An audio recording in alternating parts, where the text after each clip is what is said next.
resignation of Nollywood actor and politician Kenneth Okonkwo from the Labour Party has sparked continued reactions. Okonkwo, who previously served as the party's spokesperson during the 2023 presidential campaign, cited internal crises and leadership challenges within the Labour Party as reasons for his departure. He stated that the party, as currently structured, is non-existent, prompting him to step down and pledge his loyalty to the Nigerian people in his future political endeavors.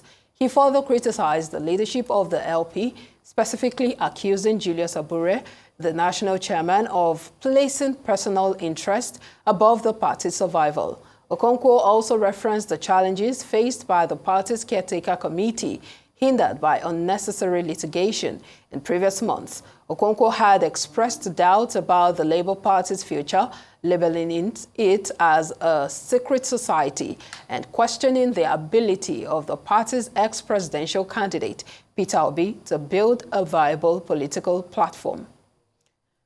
Now, Labour Party National Youth Leader Prince Kennedy Ahanotu now joins us to react to Okonkwo's resignation and other issues affecting the party. Good afternoon, and thank you for joining us. Yeah, good afternoon, my dear sister. Okay, let's begin with your reaction to the resignation of Kenneth Okonkwo, one of your party stalwarts. Well, thank you. Given that social media resignation, one could see that Kenneth Okonkwo have openly told the whole world that he has not been a member of Labour Party. Number one, Kenneth Okonkwo addressed his letter to the Nigerian people. All Nigerians are not members of Labour Party. There are about 19 political parties in Nigeria, and Labour Party is one of them. So Kenneth Okonkwo addressing his letter to Nigerian people means that ab initio, he has not been a member of Labour Party. So his letter is not properly addressed. He doesn't know his ward chairman. He doesn't know his local government chairman. He doesn't know even his state chairman. And he's confused about who is the national chairman of Labour Party. That is why he wrote such an open letter, calling it resignation, and also postponing the effect of that letter on 25th of February shows that there is some effect of the movie he acted, Living in Bondage, currently applying on him currently, because I can't imagine a politician writing such a resignation letter, baseless resignation letter.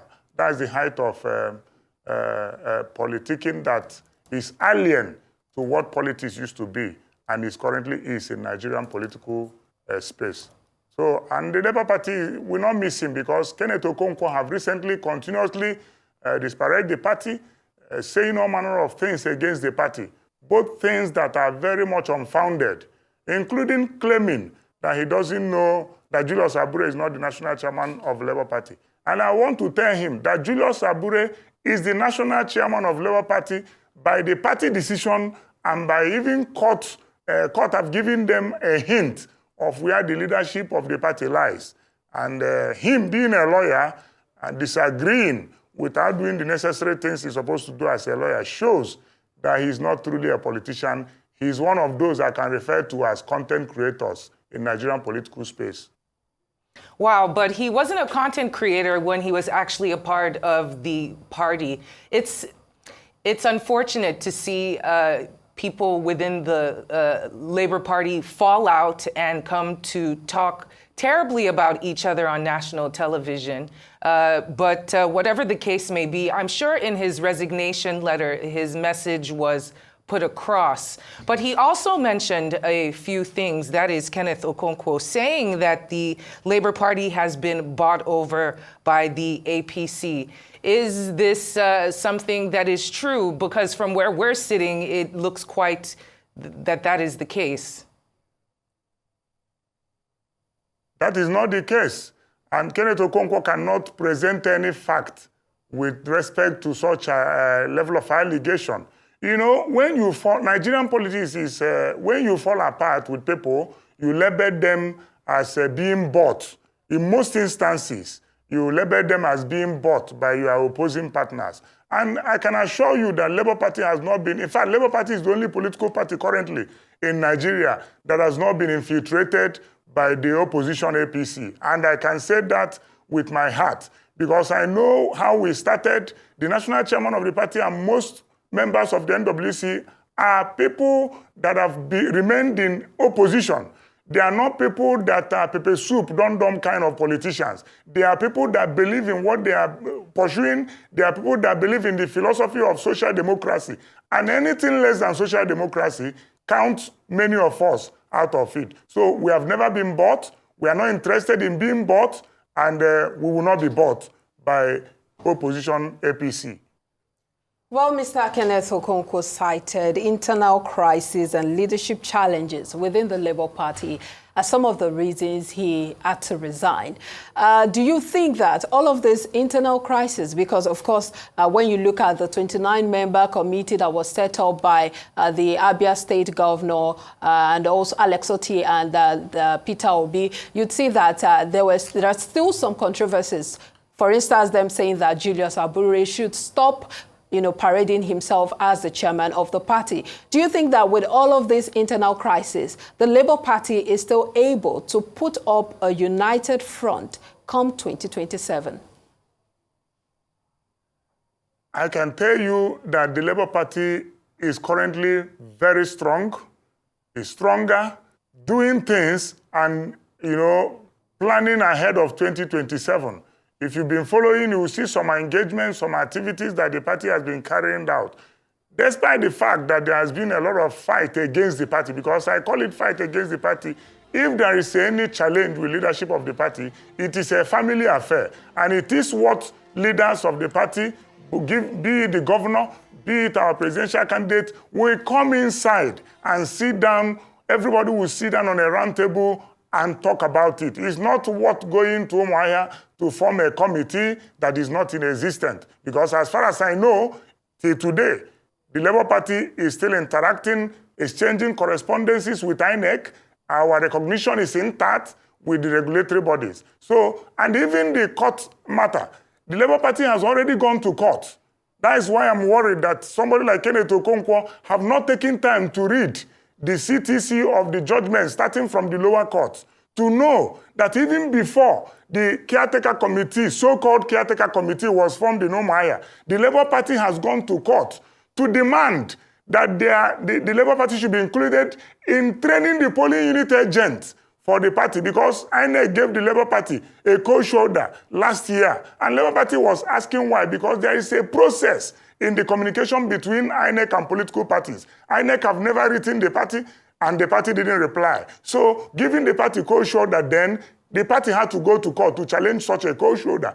And the court cleared it and directed INEC on what to do. And INEC has since complied. So, if there is any crisis in the party, it's not what going to Umuahia to form any committee. It is that the people that form that committee that try to introduce crisis to the party. And currently, I can assure you that the party have gathered itself back, and I know that within a short while, including those that you felt that formed that committee, will fall in line as we plan ahead of 2027. And I assure you the party will be stronger.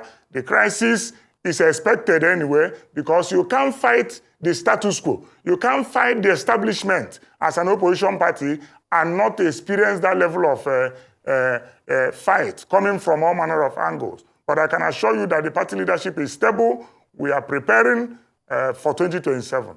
And speaking of party leadership heading into 2027, what is your stance on Peter Obi being the candidate floated for the Labour Party, or him even staying within the Labour Party? We are hearing a lot of talks of other opposition parties thinking of forming coalitions. We have seen high-level members of society meeting with each other behind closed doors in order to discuss these things, the results of which we have not seen yet. So, your position on Peter Obi running 2027 under Labour Party's presidential ticket?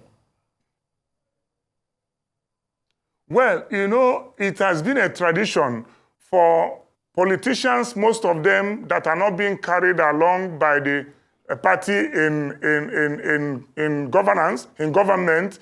They always try to form all manner of alliances, all manner of coalition before the election season begins. But most instances, these coalitions are coalitions that are being formed to capture power. There are no coalitions that are being formed to look at the challenges of Nigerian citizens, to look at the problems of governance and leadership and institutional development in the country. For instance, in 2014, we saw how such kind of coalition played out. And down the line, what has APC done after they captured power? Nothing. And I can tell you something, that in 2022, 2023, His Excellency Mr. Peter Obi, who was our presidential candidate, never had any such coalition as they are planning now. But the Labour Party were able to garner, in fact, we won that election, even though the result proved otherwise. Ghana over 6 million votes as declared by INEC. Which coalition? Nigerian citizens knows who mean well for them. Nigerian citizens are interested on people with character, people with competency, people with capacity, not about coalition. The coalition is an elite formation to capture power. But in terms of winning election, Nigerian citizens have always voted who they want. But the establishment will always do what they want. And that is why I feel that coalition or no coalition, the Labour Party will be able to present a very formidable challenge come 2027. Once again. We did it in 2023, and we are going to do it again in 2027. And as for our 2023 presidential candidate, I can assure you that he is very much in the party. He has not made any publication with respect to leaving the party. And in 2027, Labour Party is a democratic institution. If he's interested to run for presidency in 2027, he will still make it known to the party. And it's left for party members to decide. It's not me that will decide that here. All right, on that note, we would like to thank you for your take on this issue, Prince Kennedy Ahanotu, Labour Party National Youth Leader.